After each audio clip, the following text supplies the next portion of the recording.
The enemy didn't destroy you. He only kept you asleep. You are not tired because life is hard. You are tired because your soul has been starving in silence. The enemy did not need to destroy you. He only needed to distract you, delay you, and keep you asleep while heaven was calling your name in the early hours of the morning. There's a secret most people ignore, a sacred hour most people sleep through, and buried inside that quiet moment is a power that can rebuild a broken life. This is the story of a poor man who discovered what happens when a man meets God before he meets the world. His name was Daniel. Daniel was 33 years old, and by every earthly measure, he was failing. He lived in a cramped room with cracked walls and a leaking roof that sang sad songs every time rain fell. His shoes were worn thin. His shirts were faded from too many washes. Some nights, he went to sleep hungry. Other nights, he stayed awake wondering why his prayers seemed to rise to heaven and vanish like smoke. He worked long hours carrying heavy loads at a market in the city. Before sunrise, he lifted boxes under the scorching afternoon sun. He pushed carts until his back burned. By evening, he dragged himself home exhausted, collapsing onto a thin mattress with barely enough strength to whisper, "Lord, help me." But deep inside, Daniel carried a pain greater than poverty. He felt forgotten. Every day, he watched others move forward while he remained stuck in the same place. Men he grew up with now owned businesses. Friends who once borrowed money from him now drove expensive cars. Some built homes for their families. Some traveled the world. Meanwhile, Daniel counted coins before buying bread. He began asking dangerous questions in the dark. God, have you forgotten me? Why does everyone else seem blessed? Why does my life refuse to change? His faith did not die overnight. It slowly weakened under disappointment, unanswered prayers, and quiet heartbreak. Then one night, everything changed. Daniel received a call from his younger sister. Her voice trembled. "Brother, Mama is very sick. The doctor says she needs treatment immediately. We do not have the money." Daniel's heart shattered. His mother was the woman who prayed for him every day, the woman who taught him scripture by candlelight, the woman who always said, "Seek God early, and he will direct your path." Daniel rushed to the village the next morning. When he entered her room, he barely recognized her. Her strength was gone. Her voice was faint, but her eyes still carried fire. She reached for his hand and whispered, "Daniel, your problem is not money." He frowned. She smiled weakly. "Your life is noisy. Your spirit is crowded. You wake up late and run after the world, but you have never learned to seek God before sunrise. Son, Jesus rose early to pray. David sought God in the morning. Jacob wrestled with God in the night and walked away changed. Heaven moves in quiet hours. Wake up before the world wakes up and meet God there." Those words pierced him. That night, Daniel could not sleep. At exactly 5 a.m., he stepped outside. The streets were silent. The sky was dark blue, painted with the first hints of dawn. A cool breeze touched his face. Birds had not yet begun singing. The city had not yet begun shouting. For the first time in years, there was silence. And in that silence, Daniel knelt.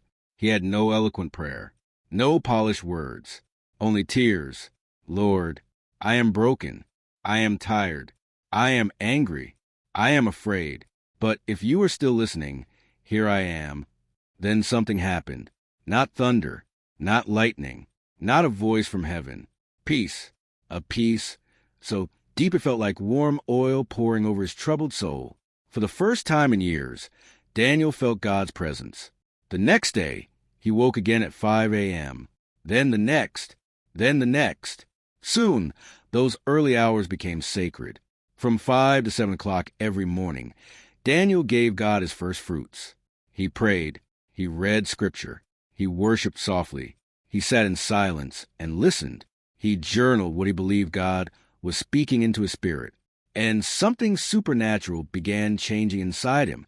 The fear that controlled him began dying. The confusion that clouded him began clearing. The laziness he called exhaustion began breaking. His mind became sharper. His heart became stronger. His faith became alive. Then one morning, while reading Proverbs, a verse struck him like fire. Do you see a man skilled at his work? He will stand before kings. Daniel felt convicted. He realized he had been praying for miracles while neglecting discipline. Faith was not meant to replace action. Faith was meant to empower it. So after prayer, he began learning. He used free videos online to study bookkeeping and business management. He learned basic accounting. He practiced communication skills. He improved his writing. He studied the habits of wise men. Every morning, while others slept, Daniel built himself in secret, and God honored the secret place. After 3 months, a merchant at the market noticed Daniel's discipline and wisdom. He offered him a small role helping manage records and inventory. It paid more. Daniel accepted. He stayed faithful to his 5 a.m. covenant with God. 6 months later, that same merchant made him operations manager. 1 year later, Daniel started his own small supply business.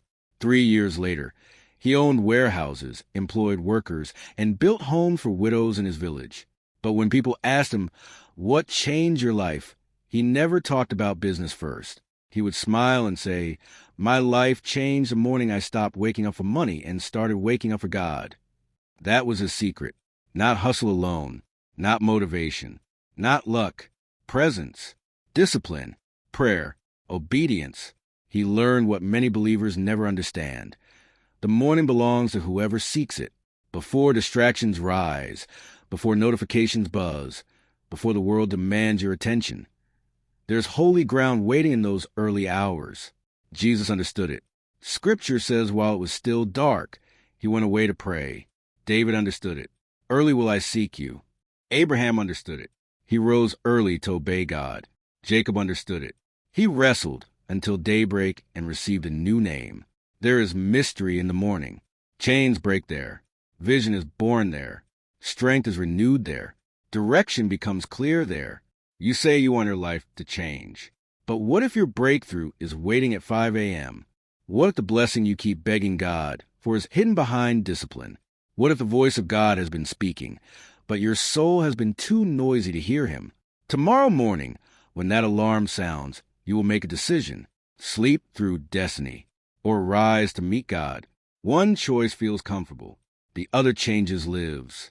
Wake up, pray, read his word. Build your spirit. Build your mind. Guard that sacred hour like treasure. Because 1 hour with God can do what 10 years of struggle cannot. And years from now, you may look back and realize your life did not change in one dramatic moment.